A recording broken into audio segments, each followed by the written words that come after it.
Le jeu Surakarta est un jeu unique et intéressant. Il provient de l'île de Java, en Indonésie.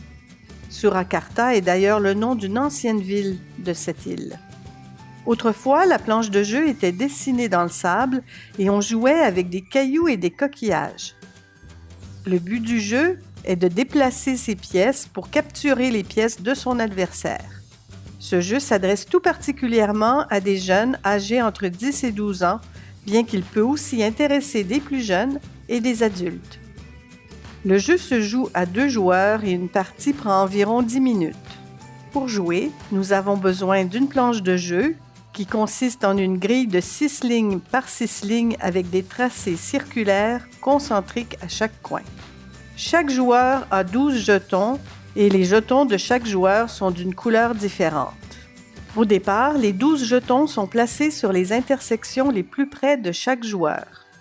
À tour de rôle, les joueurs déplacent un de leurs jetons d'une intersection vers une autre intersection adjacente libre. Les déplacements peuvent se faire horizontalement, verticalement ou en diagonale.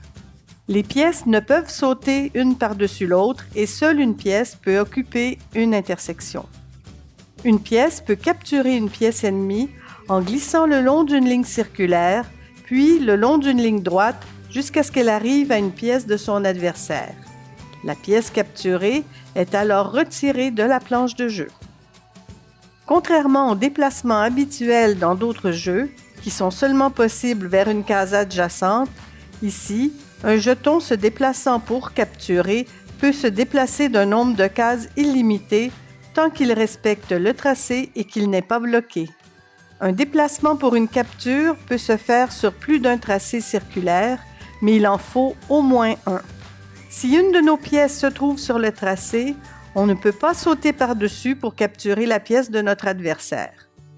Il est important de noter que les tracés circulaires peuvent seulement être utilisés pour capturer une pièce.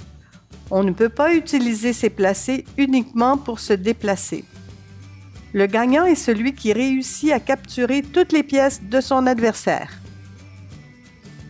Grâce à son plateau de jeu et au déplacement des jetons sur celui-ci, ce jeu permet de travailler les relations spatiales. Il fait appel à des fonctions cognitives de haut niveau qui sont aussi mobilisées lors de la résolution de problèmes.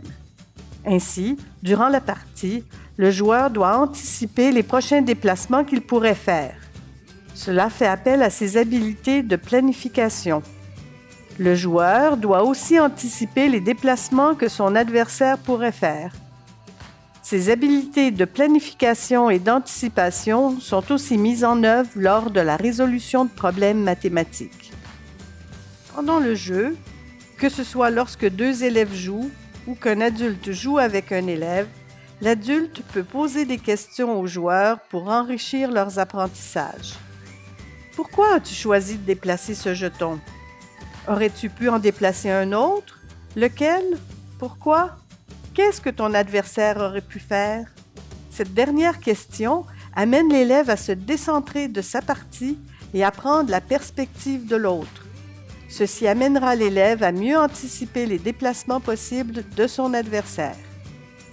Ce jeu est généralement très apprécié par les élèves. La forme circulaire de sa planche ainsi que les déplacements différents d'autres jeux le rendent intéressant à leurs yeux.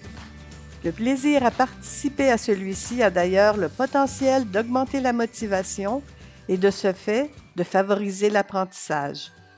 Bonne partie et amusez-vous bien!